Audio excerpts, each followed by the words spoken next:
आज दिल्ली चुनाव का ऐलान होने वाला है। दिल्ली में कब मतदान होगा, कब मतगणना होगी, इसकी तस्वीर साफ होने में अब लगभग 2 घंटे से भी कम का समय बचा है। लेकिन तारीखों के ऐलान से पहले आम आदमी पार्टी ने चुनावी रणनीति को धार देनी शुरू कर दी है। अभी का एक बड़ा अपडेट हम आपको दे दें। अरविंद केजरीवाल के घर से जानकारी हमें मिल रही है। केजरीवाल के घर चल रही है आप की बैठक, जो कि खत्म हो गई है। दिल्ली चुनाव के ऐलान से पहले हुई आपकी बैठक, सीएम आतिशी, संजय सिंह भी बैठक में मौजूद थे।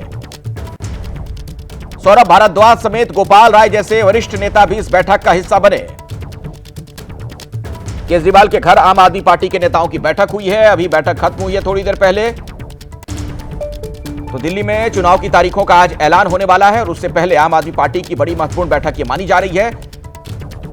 अरविंद केजरीवाल के घर पर यह बैठक चल रही थी, जिसमें आम आदमी पार्टी के जो तमाम बड़े नेता हैं, रणनीतिकार हैं, वो मौजूद थे।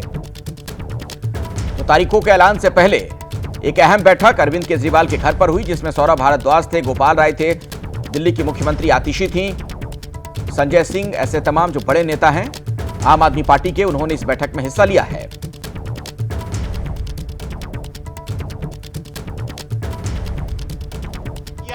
उसको लेकर के वो जनता के बीच में कैसे जाएगी, उसको लेकर के भी इस बैठक में चर्चा हुई है।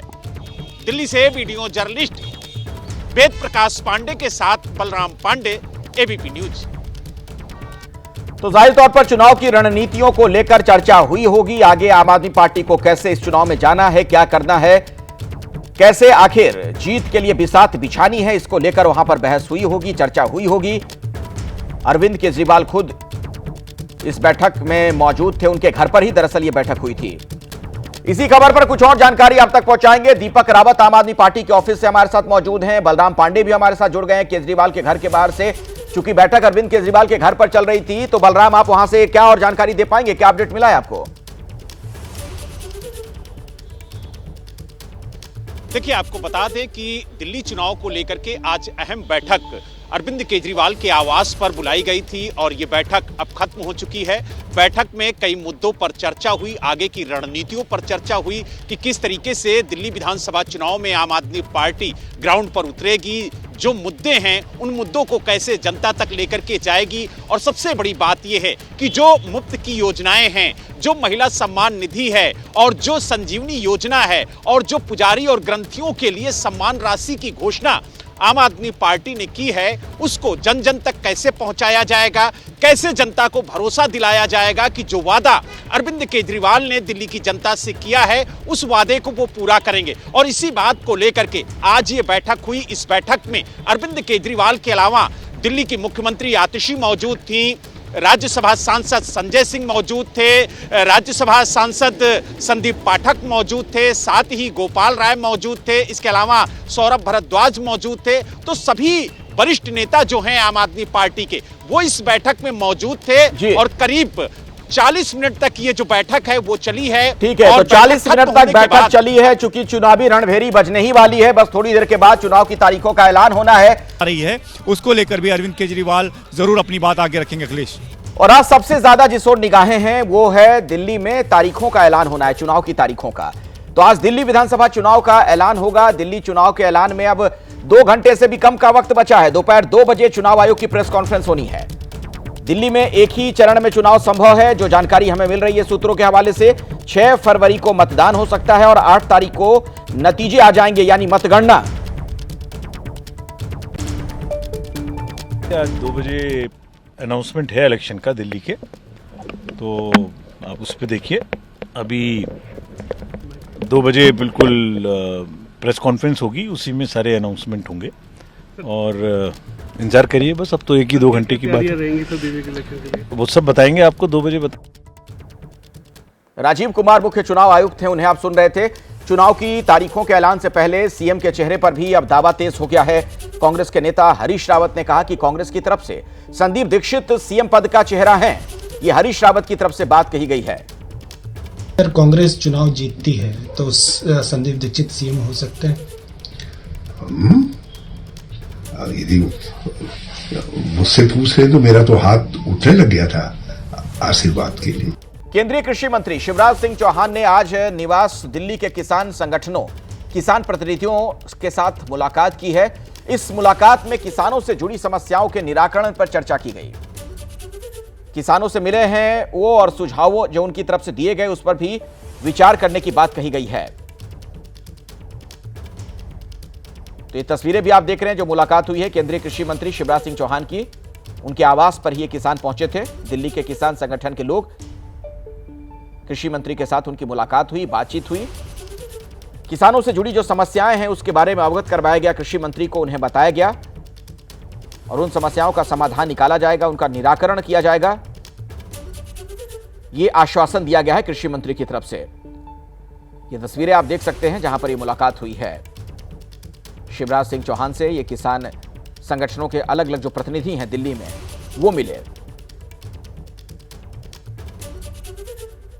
तो दिल्ली में सियासी सरगर्मी के बीच किसानों का मुद्दा भी एक बड़ा मुद्दा बना हुआ है। जिस तरीके से दोनों तरफ से बयान दिए जा रहे हैं, चाहे वो आम आदमी पार्टी के नेता हो या फिर बीजेपी के नेता हो, और इन सबके बीच ये मुलाकात काफी अहम मानी जा रही है। केंद्रीय कृषि मंत्री शिवराज सिंह चौहान की दिल्ली के किसानों के साथ मुलाकात हुई है। जो अलग अलग संगठनों के नेता हैं उनसे वो मिले हैं। दिल्ली चुनाव के ऐलान से पहले संजय सिंह ने एक बयान दिया है। केजरीवाल चौथी बार दिल्ली के सीएम बनेंगे। आम आदमी पार्टी का एक एक कार्यकर्ता मैदान में है। दिल्ली की जनता आम आदमी पार्टी को बड़ा जनादेश देगी, यह दावा संजय सिंह ने किया।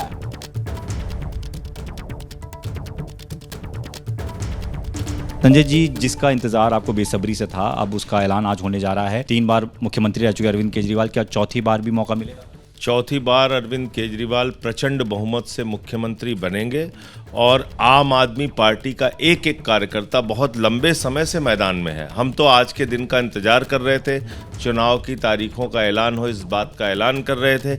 लोकतंत्र का महापर्व है चुनाव, और इस महापर्व में दिल्ली की जनता और हमारे कार्यकर्ता मिलकर एक साथ एक बड़ा, आप देखिएगा, जनादेश आम आदमी पार्टी को फिर से देंगे। लोग इस बात को देख रहे हैं कि एक तरफ आम आदमी पार्टी है जो जनता के लिए काम कर रही है, और दूसरी तरफ नरेंद्र मोदी जी और भारतीय जनता पार्टी है जो दिन रात गाली गलौज कर रहे हैं। उनके नेता अभी से ही महिलाओं को गालियां देने लगे हैं। अब आप कह रहे हैं कि बीजेपी और कांग्रेस मिलकर आपके खिलाफ चुनाव लड़ रही है, वहीं संजय राउत का बयान सामने आया, वो कह रहे हैं कि हमारी लड़ाई आपस में नहीं होनी चाहिए, हमें बीजेपी के खिलाफ लड़ना है। 4 साल बाद किस मुंह के साथ जनता के सामने? तो भाई क्या हम क्या कर रहे हैं, आप बताइए ना भाई। कांग्रेस पार्टी लगातार अरविंद केजरीवाल के खिलाफ बयान देना, एंटी नेशनल कहना, वो करना, ये तो कांग्रेस के लोगों को सोचना चाहिए, उसमें हमारी ओर से कोई गलती नहीं। आखिरी सवाल संजय जी, क्योंकि सारी पार्टियां इस बार वही वायदे कर रही हैं जिन वायदों के साथ आप सत्ता में आए थे, फ्री बिजली, फ्री पानी, बसों में महिलाओं के लिए टिकट फ्री, क्या आपको लगता है कि अरविंद केजरीवाल की राजनीति का मॉडल है? अरविंद केजरीवाल ने उनको विवश किया है, मजबूर किया है, और दिल्ली के लोग जानते हैं कि बाकी पार्टियां झूठ बोल रही हैं। भारतीय जनता पार्टी का नाम ही मैंने बदल के भारतीय झूठा पार्टी रख दिया है। कल तक जिन योजनाओं का विरोध कर रहे थे वो, आज अगर वो उसको घोषित करेंगे तो दिल्ली की जनता कैसे उनके ऊपर यकीन करेगी? तो संजय सिंह को आपने सुना। आम आदमी पार्टी के दावों पर बीजेपी भी हमलावर है। बीजेपी के महासचिव हैं अरुण सिंह। उन्होंने कहा कि जनता अरविंद केजरीवाल के घोटालों का जवाब देगी। हमारे साथ भारतीय जनता पार्टी के राष्ट्रीय महासचिव और सांसद अरुण सिंह जी हैं। अरुण जी, दिल्ली का दंगल में आज चुनाव आयोग चुनाव की घोषणा करे, क्या भारतीय जनता पार्टी की तैयारी? नहीं, भारतीय जनता पार्टी की बूथ तक बहुत बड़ी तैयारी है, और दिल्ली की जनता केजरीवाल से और उसकी सरकार से परेशान है।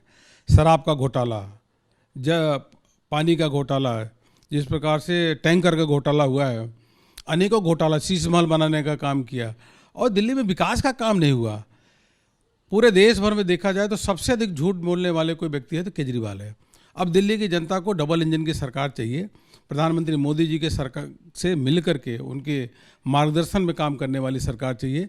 इसलिए प्रचंड बहुमत से दिल्ली में भारतीय जनता पार्टी की सरकार बनने जा रही है। 27 साल का वनवास खत्म होगा। देखिए, बिल्कुल जो तैयारियां हैं, जिस प्रकार से लोगों का उत्साह देखने को मिल रहा है भारतीय जनता पार्टी के पक्ष में, प्रधानमंत्री मोदी जी के नेतृत्व में लोग काम करने के लिए तैयार हैं। सर, एक संजय राउत का बयान है कि भाजपा हमारी शत्रु है, तो सारी पार्टियों को मिलकर चुनाव लड़ना चाहिए। तो भाजपा को वो शत्रु बता रहे हैं और सभी पार्टियों से आग्रह कर रहे हैं, खासकर आम आदमी पार्टी, कांग्रेस, कि दिल्ली में मिलकर चुनाव लड़ने, तभी भाजपा को हरा सकते हैं। देखिए, उनकी कोई क्रेडिबिलिटी नहीं है संजय राउत जी की, और वह जितना भी शोर मचा ले, यह लोग एक होने वाले हैं नहीं।